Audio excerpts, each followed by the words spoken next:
Hi, everyone. Welcome. I'm Lisa Watson with AutismBC. We'd like to welcome you to the AutismBC Talks today with KLEOS Open Learning. So we're very fortunate to have Michelle Hussey from KLEOS Open Learning, and she is the KLEOS Director of Schools. And we also have Laura McEwen, who's the principal at KLEOS Open Learning as well. So thank you both for coming today. Really appreciate it. We're getting lots of questions about education changes.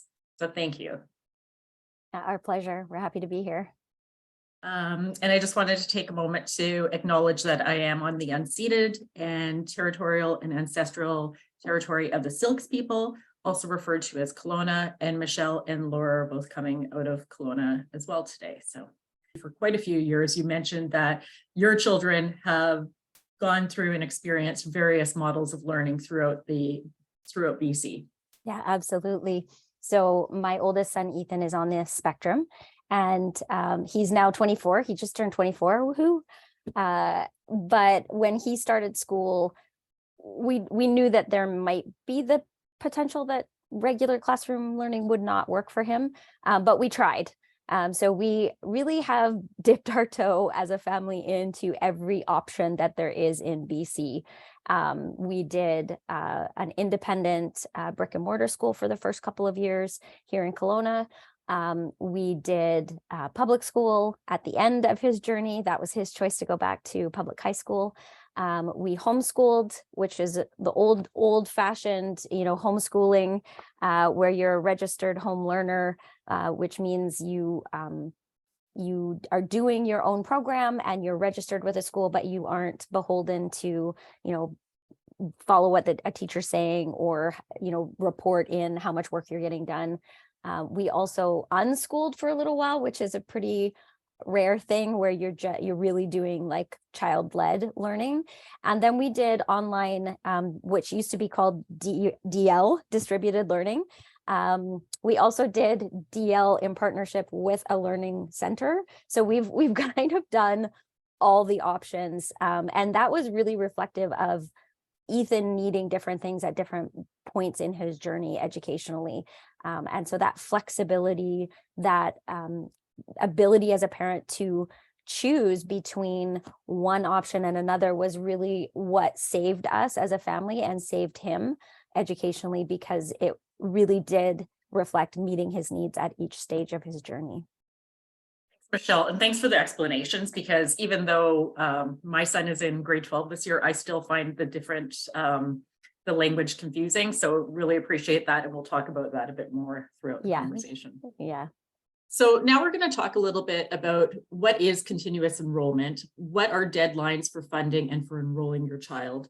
What does it mean to be a provincial online school? There's a lot of questions we're being asked. You're probably being asked them as well. So Laura, if you could maybe start with what is continuous enrollment?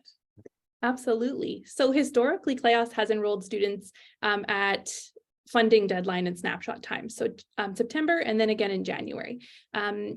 As we grow as a school, we're moving towards a model where we enroll students just anytime there's capacity and space and a good fit, a good match between a family that's inquiring and a teacher that has space. So that could happen anytime between September and probably around April. We might get some inquiries after that, after spring break, and then we would kind of see on a case-by-case basis if they would be suitable to join us. Then it could be a harder time to change your school after spring break. But we're really excited about that change, because what it means is parents, families, students, they won't need to be kind of waiting on a wait list in limbo. We'll be able to have them join our community throughout those times that we weren't able to before. So it's exciting. That's great, and just offers families more flexibility. So yeah, that's wonderful. Thanks for the explanation on that. So Michelle, can you talk about some of the pros and cons of online learning? Because all education models have benefits and have disadvantages. You've seen many of them throughout your experiences with your own children. Yeah, absolutely. And I think that's a really good point, Lisa. There is no perfect system. We often have that conversation with families coming out of a brick and mortar setting, thinking that somehow online learning is going to solve all of the problems in the world. It does meet the needs in some ways, but there are some drawbacks for sure, and families need to be aware of those. I think the number one drawback that we hear is that there is a necessity for a parent to be at home with the student. So it's tricky because parents, especially if they both work, they may have to make some tough choices if this is what is best for their child. But it is a challenge, and there is also no program that will fully meet the needs of the student in an at-home setting. So by that I mean, if you do have a student who has some access to special education grant funding, we can provide support in home with the parent present, but it doesn't replace a full classroom day. So you're not going to get, what we would say bell-to-bell service. You're not going to get that in an online program either. There's going to be some onus and responsibility on the parent to be actively involved in some way. It can vary. It can be very customized to the parent, but in some way, the parent is going to be actively involved in the student's programming and how that's facilitated in the home. So that's definitely a drawback for some families. It's just not in reach, and we get that. So we do work really hard to hopefully meet the needs of the family to the best of our ability. But again, it isn't going to be a bell-to-bell service. That's just not an option without parents having to pay potentially a significant amount out of pocket for themselves. And I think that is a bit of a misconception, is that there's going to be some program we can provide that doesn't cost the family any extra. And that is like a fully realized program. So the flip side of that conversation, though, is that online learning with a school like KLEOS and many of the other ones, it isn't a full day program. You're not sitting in a classroom, trying to fill 6 hours of the day, having lunch, recess breaks, all the transition pieces where you're putting boots on and you're getting ready to go to the gym. That's a lot of downtime in a classroom that doesn't exist in an at-home program. So sometimes there's a misconception or a fear for families when they first join us, like, we're not doing enough, like we're only doing 2 hours of schoolwork a day. And it's like, well, you're in grade 3, that's probably sufficient, right? I'm going to ask, can you talk a little bit about, because we hear a lot from families about their own private therapists and service providers, like Yes. with what is the flexibility that is given to families with that by going through perhaps an organization such as KLEOS? Yeah, so independent online schools are a separate branch of the Ministry of Education and Childcare now, we've got to tack those extra words on. We have a lot more flexibility in who we can integrate into a student's team. So if a family has, let's say, an OT, an SLP, a behavior interventionist that they're already working with in their community, potentially through autism funding or at-home funding, depending on the student, we can integrate those professionals into the IEP team. So the school-based team then would include people who are already working with the student. The benefit of that versus being in a public school is that we're not having 2 different SLPs or 2 different OTs working with a student that may have different goals, which is really challenging for kids. The goals that we're working on are hard work for our students. So we want to make sure that we can streamline those things and really fold, and we often say dovetail into what's already happening so that it's a really targeted program. We can then track progress really easily. And because it's an integrated team with a lot of communication and collaboration, we can really quickly hone in on what is actually going to be the best goal for this student. What's the best way to achieve that goal for this student? So it can be a really beautiful thing, and it just doesn't work the same way in a brick and mortar setting. I can totally agree with that. Yeah. And if anyone is new to just approaching school age years, and if you're making a decision, it is very, very difficult, again, depending on the school district that you're in, the public school district, usually to get your private therapists access into the brick and mortar school. So we've experienced that as well. So, yeah, me too. Thank you. What's the difference between home learning and unlearning? Yeah, so home learning with an online school like KLEOS, and there are a lot of them in the province that you can choose to join. And they have different niches, so do your research, but definitely there are lots you can join. That is guided by a BC certified teacher who is delivering your program in an online way, whether that's through an online learning management program or maybe it's emails. It really depends on the school. We use an online learning management system called Canvas. We are switching to an online learning management system called Brightspace, which is D2L, which you may have heard of. And we use it like a virtual classroom. So for KLEOS, you would log into your virtual classroom on your learning management system on a daily basis to see what your teacher might need you to work on. Program, it's being delivered in an online way. You're providing that teacher with the assignment results, the completed assignments in that online learning management system as well. There's a lot of communication that happens within that system versus like unschooling or being a registered homeschooler. So really what we're seeing now is the term for what KLEOS does is home learning, and homeschooling really refers to anyone who is registered but doing their own thing. So whether they're unschooling and just, doing learning in their life, or they're doing, their own choice of studies. Some families really like to do the classics. They do like,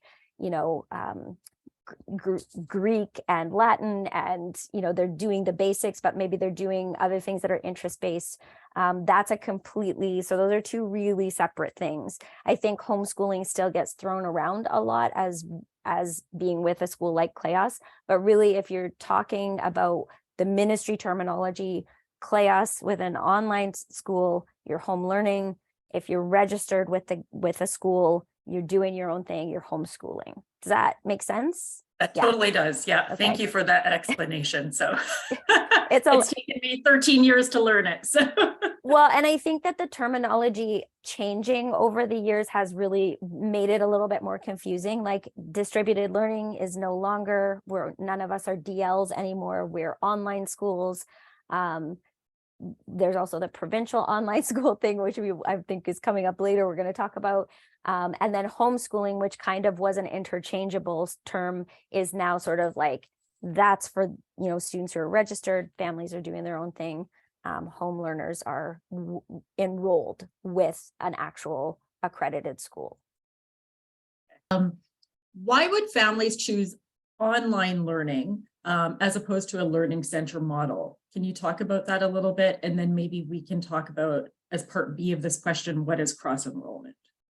Absolutely. Thanks, Lisa. So many students benefit from the support of an educational assistant or a professional service. As a student with KLEOS, there's some options that can look like having support in the home, like we talked about before with Michelle, or it can look like a student attending a learning center.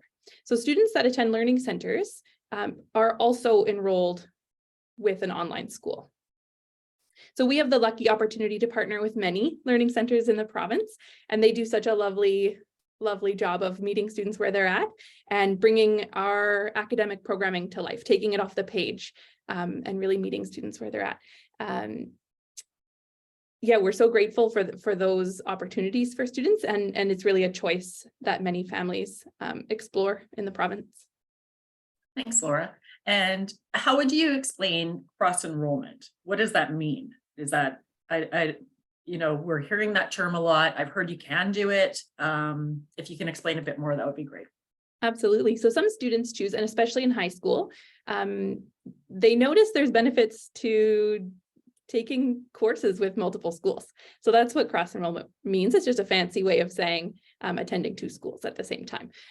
The benefit of that is if, say, you're enrolled with an online school like KLEOS, maybe we don't have a learning opportunity that really sparks you. So that could be like mechanics or robotics or something that's really hands-on.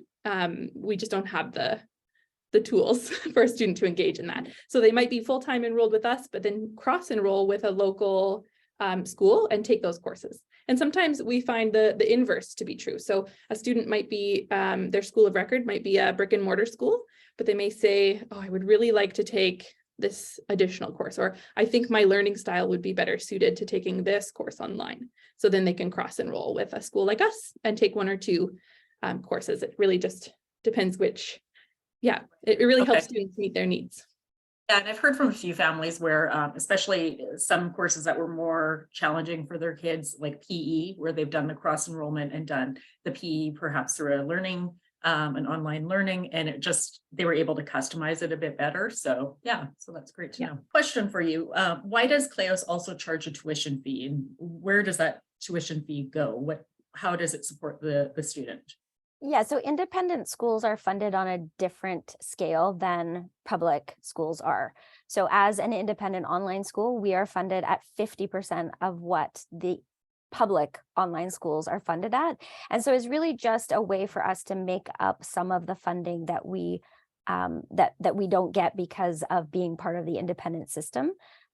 We really have tried very hard to keep our tuition fees low in order to make it accessible to families. And it makes up a little bit of the difference that we have in the discrepancy between what we are funded at. It's just a different model. Your program's teacher directed. Does that mean they're following a set curriculum, or is it open to interest-based learning with flexibility? So that was obviously from a parent who has a child who's very interest-based learning. It's a great question, and the answer is both. So we, because we are a teacher-directed program, it means that programming that's delivered by teachers in our learning management system, like Canvas, our online classroom, those learning standards set by the province are interwoven into all the activities that students engage in. And then at the same time, our philosophy is so deeply rooted in meeting students where they're at. So teachers work really hard to start with relationship building and tailoring, customizing courses to really integrate those interests, those passion areas, and really scaffold skill development that way. Michelle, this question is for you. Do you have a catchment area with KLEOS, or can people across BC choose to register with your organization? Yeah, we're excited to confirm that KLEOS has been chosen to move forward in as one of the new provincial online schools. So that's been kind of some of the change that you may have heard about in the media around whether or not schools like KLEOS would be able to continue to enroll students across the province. But we're happy to say that we are going to be able to still enroll students across the province. There will be no catchment for KLEOS students. Most schools that will also be the case. There will be some district level online schools that are not going to continue to offer provincial wide enrollment, but KLEOS does definitely. So short answer, if your students are enrolled with KLEOS, you can breathe a sigh of relief right now. You can be anywhere, and you get to stay with us if you're already with us. Laura, what level of support do you provide to the family? For example, how much work is it for the family? Because nothing is no amount of work for the family. So, and I know that you do need one person or one caregiver to be at home when the learning is happening. So what type of supports are available through your organization? Yeah, so it is a teacher-directed program, but like Michelle talked about earlier, there's such great benefit to family involvement, parent involvement, and that can look different depending on the student's grade and the level of support that they benefit from. So often we tell families in K to 5, it looks like a little bit more support. You're helping them navigate the learning management system. You're helping them capture their learning and submit it to the teacher. You're making it, you're taking it outside. You're taking it into your community. You're finding those connections to your life. And as students get a little bit older, I think families become more of a guide on the side, and students are more able to engage directly with that platform and with their teachers, but it really depends on where each student is at. So teachers work really hard in collaboration with families to determine where each student is at in that way. And then usually they make a plan for kind of increasing independence and kind of letting parents slowly become more of that guide on the side.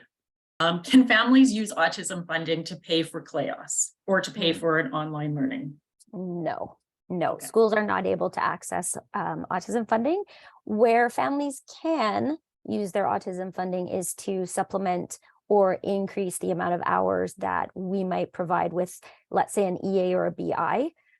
So often what will happen is, we'll find this amazing human who, the KLEOS can provide a certain number of hours, let's say 4 hours a week with this person, but the family really wants to increase it to 6 or 8, and that individual has that capability of doing that, then families are more than welcome to work with that service provider to use their autism funding, but that is completely outside of our realm. Or a question that families probably always have in the back of their mind is, are my kids going to get any social opportunities in this type of education model? So do they exist? And if they do, where are they, or what do they look like? Yeah, so it really depends on the student's age and the teacher that they've been kind of partnered up with. But many teachers offer online learning opportunities. So, in K-5, that can look like show and tell or a virtual field trip, story time, bringing a special guest, or maybe like a music lesson, a drumming class. So lots of opportunities to share in learning experiences together. There's also some opportunities to do that in person, depending on where students are in the province. So sometimes teachers will organize a field trip to a local museum or a local event in places where we have lots of students. So that could look like Kelowna or Vancouver, or sometimes on the island. So we work hard to try and find those opportunities. And then as students get kind of older and more engaged into middle school and high school, it looks more like lesson delivery and working together on skill development, less show and tell, you could say. Awesome. Thank you very much for that. I'll just share, we have a lovely connection with the other online schools in the independent sector that we meet with really regularly. And we just have developed this really lovely relationship of collaboration. And it's been really nice to know that we have, kind of partners in the online independent world that we can move forward together and collaborate and engage with the ministry side by side. So that's awesome. Yeah.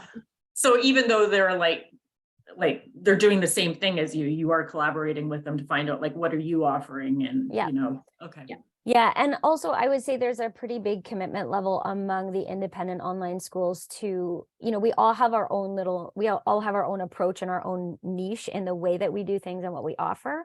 And we're pretty dedicated to making sure that the families who enroll with us actually need what KLEOS offers and vice versa. So sometimes a family will join us and we're not quite the right fit. And we'll definitely make a recommendation. We think you should talk to TLA. We think you should talk to self-design. Because again, it's not a competition. Really, in the end, it's about making sure that students' needs are met and that they're thriving in their education program. And so we're all pretty on the same page in that way, that we want to make sure that we get phone calls from other schools all the time saying, hey, we have this family. I think that you guys might be a better fit for them. Can we pass your information along? And vice versa. So it's really cool. Yeah. Yeah, it is. It's been honestly, especially the last couple of years, navigating the changes the ministry has proposed, as well as the pandemic, having other independent online school colleagues in the trenches with us to collaborate with has really made a huge difference in the way that we have operated, moved forward, and felt supported as well. Yeah. Thanks for sharing that as well. The last question or the last topic we have is myths and misconceptions, or if there's anything we haven't touched on that you wanted to share. So feel free to chat freely here. Awesome. Well, we already kind of touched on the idea that, an online school program is not going to, there's no way for us to replace sort of that bell-to-bell full day of support outside of, a parent being involved. And I think that that's really tough for some families, and we do get that. One of the other things that I think is really challenging for families, and it is difficult for us to fully help families grasp this when they're joining an online school for the first time, setting up an online program setting up supports for students with special education needs or inclusive education needs takes time. Anyone going into a home to support a student with special education needs or otherwise has to have a criminal record check through the Ministry of Justice. And as you can imagine, if every school in BC in September is processing criminal record checks for tens of thousands of people, that takes time. Be patient. And also what Laura said, like, it is relationship building too, right? So you're in it for the long term. This isn't just like a, you know, we're going to try this for a year kind of thing. I think families sometimes, you know, they're trying everything like out of the toolbox. So I think the building a relationship, because unless you have a relationship with someone, you're not going to be learning. So and I mean, it's fair enough that is a stressor for families, but that time that it takes to set up a successful program is in the long run well worth the wait, because when we get the right person in place and that relationship is built and all the pieces of the puzzle fall into place, typically what we see is those programs have legs. They have longevity, and those service providers often will stay with a child until they transition to a new school or potentially age out of a program or a particular kind of support. Online school, I think there's this idea floating around out there that because we can be a bit more flexible, because parent collaboration is a little bit more involved, that there's some sort of quick fix that this is going to be, and it is not. I think you kind of nailed it. Like, this is not something you do for a couple months or 1 year. If you're really thinking seriously about online learning, it should be a bit of a bigger picture conversation, and we're happy to have those conversations. One of the things that we do with our families joining us is that they all go through an intake interview with our admissions officer. And that really is a chance for families to kind of ask the tough questions and get a feel for what KLEOS is, but also for us to understand, what are you expecting? What are you looking for in a school program? Because if we are not what you need, we will definitely make a recommendation for you to look at other schools, because in the end, if it's not a good fit for the whole family, it's not going to work for the student. Well, thank you, Michelle, and thank you, Laura, for taking the time to speak with us today and help answer some questions that families have about the different learning models and what KLEOS is doing and what the Provincial Online Learning, is that correct? Is that the correct term? Did I learn it? Yeah. Thank you. Provincial Online Learning Schools. Provincial Online Learning Schools, POLS. Okay. POLS, and then we will be POLS I, because we're independent, because it really rolls off the tongue, I think. It does. It really does. Yeah, it sounds like a robot. So yeah. Thank you both for talking with us today. We really appreciate it. So our pleasure, Lisa. Thank you so much. Stop the recording here.